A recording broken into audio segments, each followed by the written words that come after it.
Saludos de paz. El artículo 3 de la Declaración Universal de los Derechos Humanos dice: todo individuo tiene derecho a la vida, a la libertad y a la seguridad de su persona. El derecho a la vida es el más sagrado de los derechos. El derecho a la vida implica necesariamente el derecho a vivir dignamente, a disfrutar de una serie de condiciones que garantizan la libertad de la persona, unas condiciones materiales y espirituales que dotan a la vida de propósito y de sentido. Todo ser humano nace libre, quiere vivir libre, mantenerse libre y liberarse de cualquier índole de cautiverio.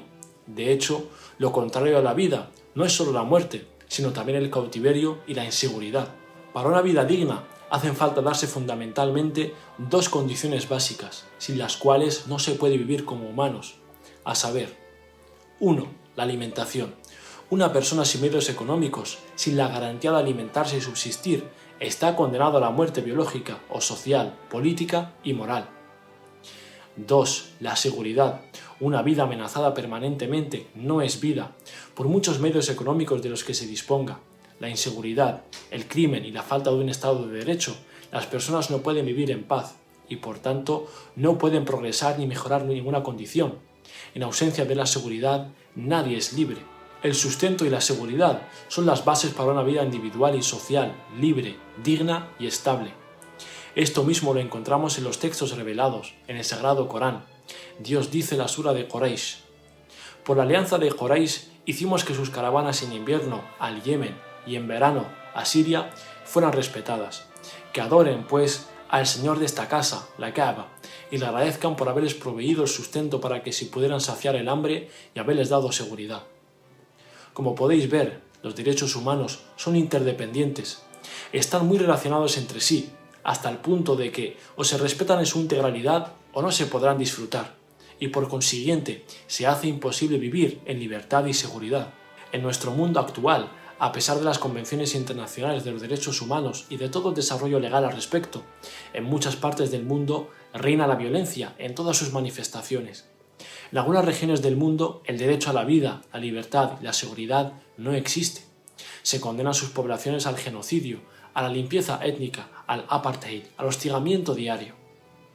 De hecho, según datos de ACNUR, 71 millones de personas son hoy forzadas a desplazarse de su lugar de origen por culpa de una guerra. Hay un pueblo que vive refugiado desde hace 75 años. Es el caso más flagrante de estas violaciones sistemáticas. Hablamos del pueblo palestino. Lo destacamos por flagrante y por ser partícipes nuestros gobiernos en su perpetración. Solo en el siglo XX los europeos cometimos varios genocidios, en el Congo, Namibia, Argelia, Vietnam. El más conocido sin duda es el Holocausto judío a manos de los nazis. ¿Y qué hicimos al respecto? Intentar expiar nuestro pecado dando origen a otro genocidio, el de los palestinos. La verdad sea dicha, los responsables son fundamentalmente los británicos y los estadounidenses, a quienes se unieron inmediatamente los alemanes y los franceses.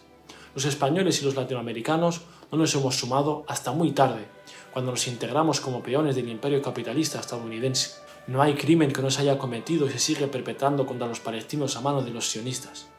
Deshumanización, bombardeos contra la población, genocidio, limpieza étnica, expropiación, tortura, racismo, privación de agua, alimentos, medicamentos. Y esto desde hace un siglo.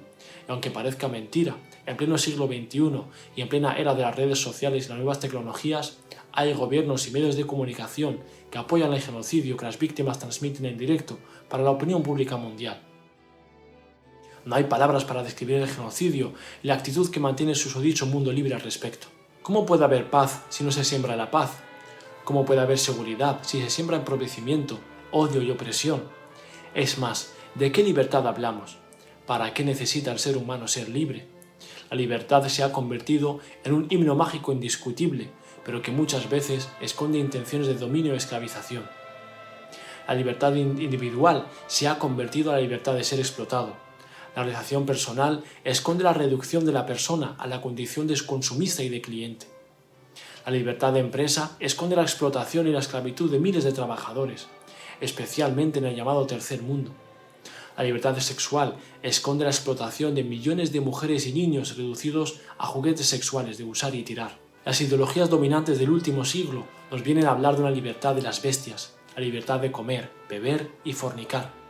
Todos los demás derechos no tienen otro sentido que servir para estos propósitos básicos, lo cual es coherente con la visión darwinista del hombre, una visión que está destruyendo nuestras sociedades y nuestro mundo. El hombre, sin un propósito elevado en la vida, nunca podrá ser plenamente libre, por lo menos no la libertad humana. Cuando Jesús, la paz sea con él, sintió hambre tras permanecer 40 días en ayunas en el desierto, el diablo le invitó a convertir las piedras en pan para saciar su hambre.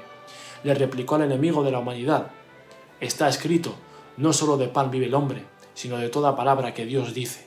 El absurdismo y el nihilismo predominantes hoy solo pueden llevarnos a la decadencia, el sufrimiento y la destrucción. No solo de pan vive el hombre, no solo satisfaciendo sus necesidades biológicas básicas puede edificar una sociedad y una civilización humanas, dignas, libres, justas y solidarias. Por otro lado, si una persona o un país logra dar con la tecla para la liberación propia, ¿puede ser libre siendo indiferente a la esclavitud, la explotación y la servidumbre a la que se someten millones de seres humanos? Se puede ser libre en una mansión, urbanización, ciudad, país o continente, mientras se erigen muros infranqueables para no recibir ni acoger al prójimo hambriento y al vecino que huye de la guerra? La respuesta rotunda es que no. No se puede ser libre mientras los demás sufren opresión, empobrecimiento y humillación. Dios dice: oh creyentes, dad en caridad parte de lo que hayáis ganado y de lo que os hemos hecho brotar de la tierra. Y no elijáis lo deteriorado para dar caridad, así como no lo tomaríais para vosotros mismos, a menos que convinierais en ello, y sabed que Dios es opulento, loable. Satanás os atemoriza con la pobreza y os ordena la inmoralidad, y Dios os promete su perdón y su generosidad. Alá es vasto, omnisciente. Estamos llamados a la superación del ego acaparador y consumista si queremos ser libres, a compartir, a amar y defender al prójimo, a sembrar la justicia y estar del lado de los oprimidos. Solo así podemos ser libres y dignos, solo así podemos vivir seguros en paz. Salamu alaikum.